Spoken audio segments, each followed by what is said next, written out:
어제 특별히 아모스 전체 말씀을 쭉 여러 번 읽었습니다. 레위기의 여러 가지 제사에 대한 규정들을 바라보면서 그러다가 특별히 아모스의 말씀이 좀 생각이 났습니다. 왜냐하면 대통령 선거를 앞두기도 하고요. 이러한 제사, 여러 가지 보여지는 온전치 않은 제사를 하나님께서 기뻐하실까라고 하는 스스로의 질문을 통해서 하나님은 우리에게 원하시는 게 무엇일까?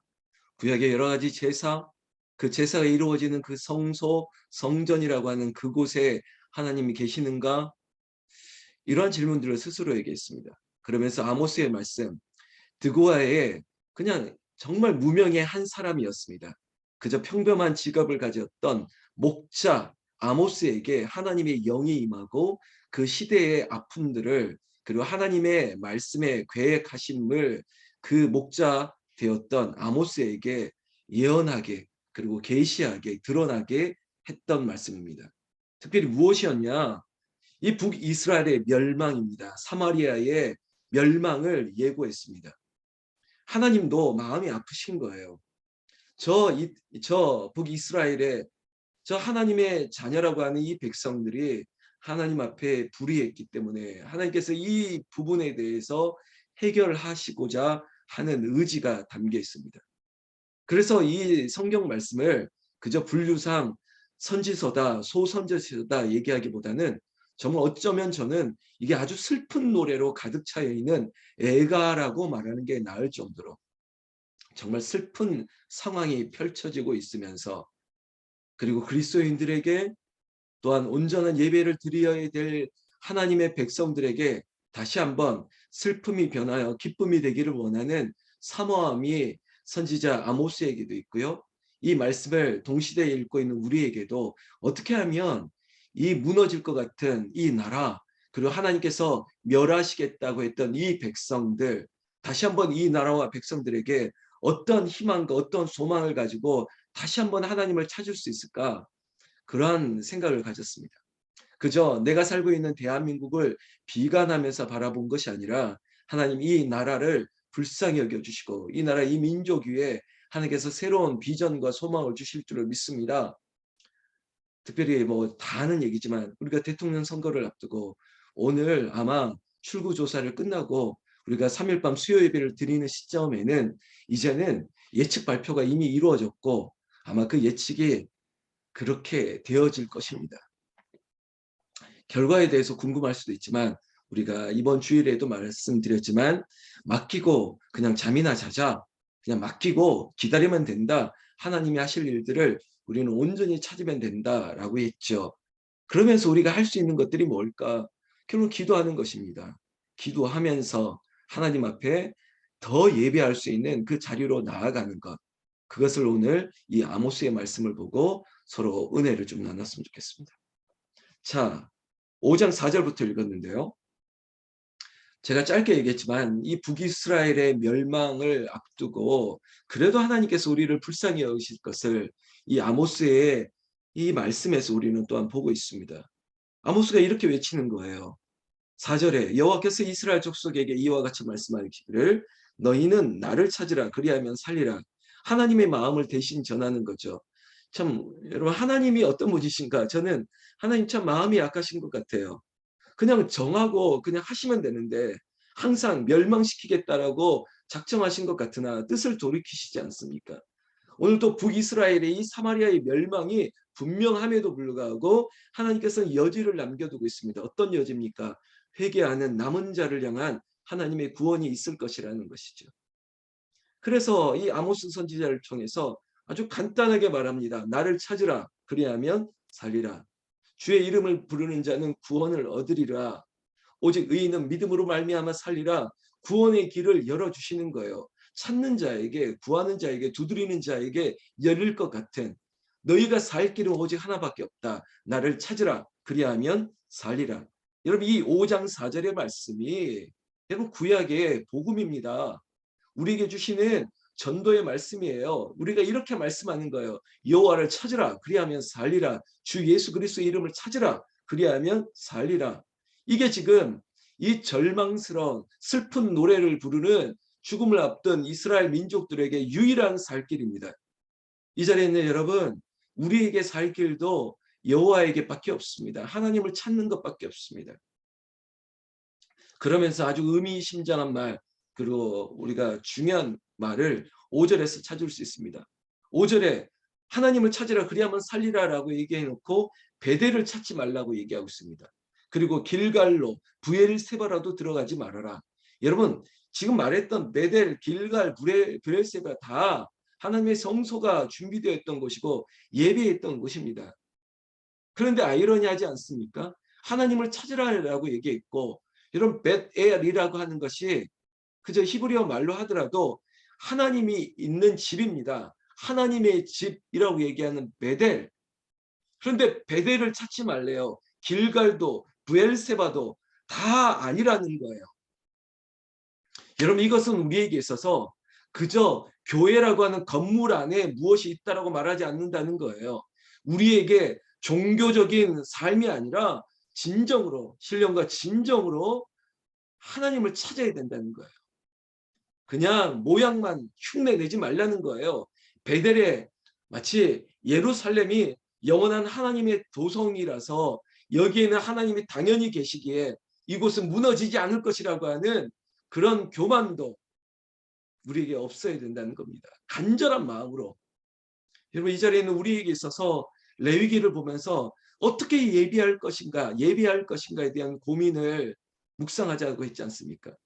여러분, 어떻게 예배할 것인가? 신령과 진정으로 예배하는데 그저 모양과 형식, 뭐 소제와 번제와 속건제와 속죄제와 화목제와 같은 이런 제사의 규정보다 정말 그 모든 것들을 통합하시고 하나 되게 하시고 완성케 하실 예수 그리스도, 그 주님을 진정으로 찾아야 되는 그 자리로 나아가는 것이죠.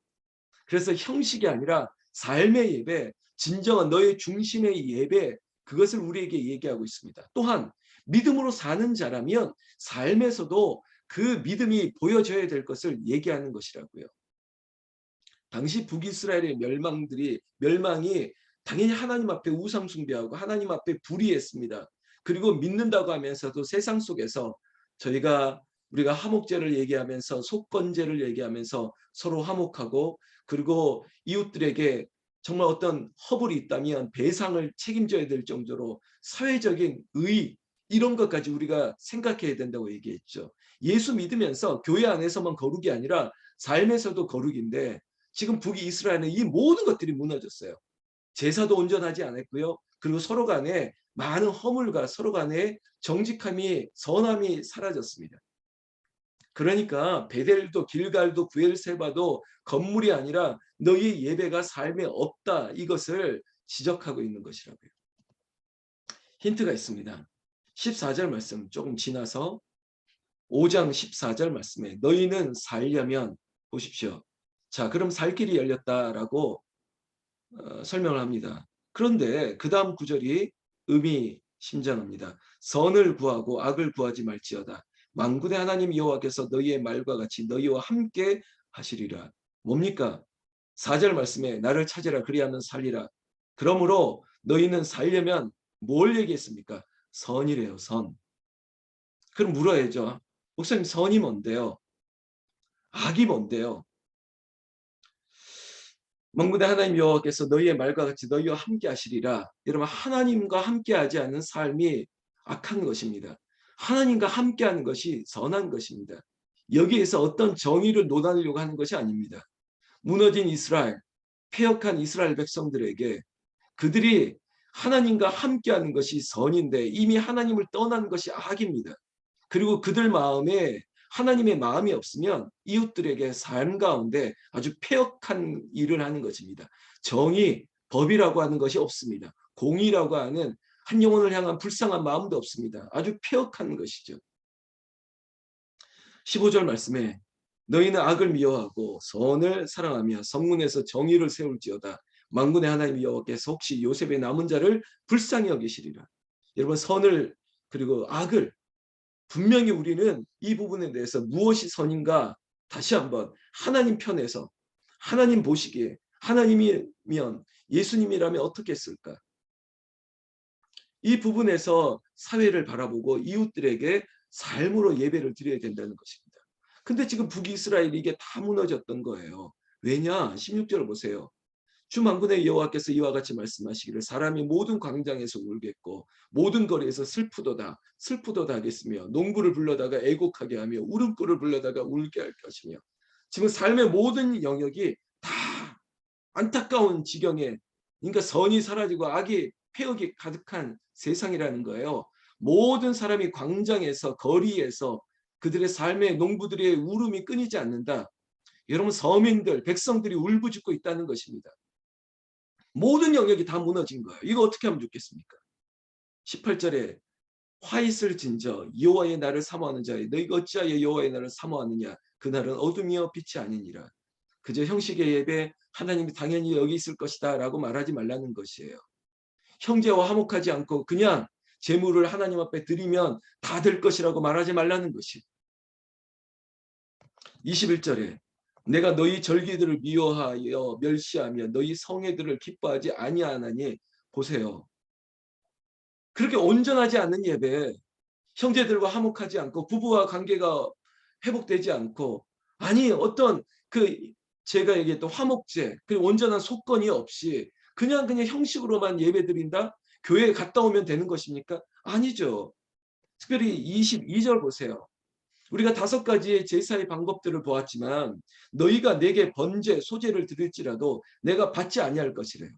이게 뭡니까? 여러분 우리가 아버지에게 대충 우리 부모님에게 대충 마음에 없는 거 드린다고 그게 온전한 것입니까? 아니죠. 하나님도 마찬가지예요. 너희의 살찐 희생의 화목제도 내가 돌아보지 아니하리라. 우리의 예배를 한 번 더 다시 한번 돌아보는 것이죠. 소제, 번제, 화제, 화목제, 기타 등등 뭐라 할지라도 23절에 너의 노래소리를 내 앞에서 그칠지어다. 너의 비파 소리도 내가 듣지 아니하리라. 이런 뭐죠? 제가 아모스를 보면서 마음이 찢어졌습니다. 도대체 우리의 예배, 사랑하는 성도님들, 우리 교회 우리는 아니라고 말할지라도 혹시라도 온전한 예배를 드리지 못한다면 이 질문을 하는 것이죠. 그래서 오늘 우리가 꼭 기억하고 잊지 말아야 될 그러니까 나와 내 가족과 그리고 내가 속해 있는 공동체와 교회와 이 나라까지도 다 24절 오직 정의를 물같이 공의를 마르지 않는 강같이 흐르게 할지어다. 회복되어야 된다는 것입니다. 이것이 하나의 어떤 정치적인 영역이 아니라 우리의 예배로부터 시작해서 삶의 예배, 우리의 가정과 공동체 나라에까지 선을 사모하고 악을 행하지 말라. 하나님 편에서 정의가 공의가 그렇게 흘러가야 되는 것입니다. 그렇게 막혀 있지 말아야 되는 것이죠. 이게 뚫려야만 하나님께로 나아가고 하나님을 찾게 되면 하나님이 너희를 만나고 남은 자와 같은 뿌리를 믿음에 내리는 자들에게 하나님의 구원의 은총을 베푸실 것이라는 것이죠. 사랑하는 성도 여러분, 우리라도 남은 자가 되어서 온전한 예배, 하나님이 기뻐하시는 예배, 그리고 우리의 삶에 있는 모든 사람들에게 하나님을 찾는 자들의 모습으로 그리고 하나님 보시기에 하나님과 함께하는 자들이 그래 삶에도 화목을 이루고 그리고 속건에 또 배상과 책임을 지고 우리가 법 앞에서도 상식과 공정과 정의 이 모든 것들이 삶에 흘러나가고 앞으로 세워질 이 나라의 지도자도 말로만 참되다가 말로만 공의와 정의를 말하지 않고 하나님을 두려워하고 하나님 앞에 예배하는 나라 그런 지도자들 되기를 꼭 기도했으면 좋겠습니다. 오늘 하나님께서 이 나라와 이 민족을 불쌍히 여기기를 그리고 우리의 삶을 지켜주시기를 우리 주 예수님의 이름으로 축원합니다. 축원합니다.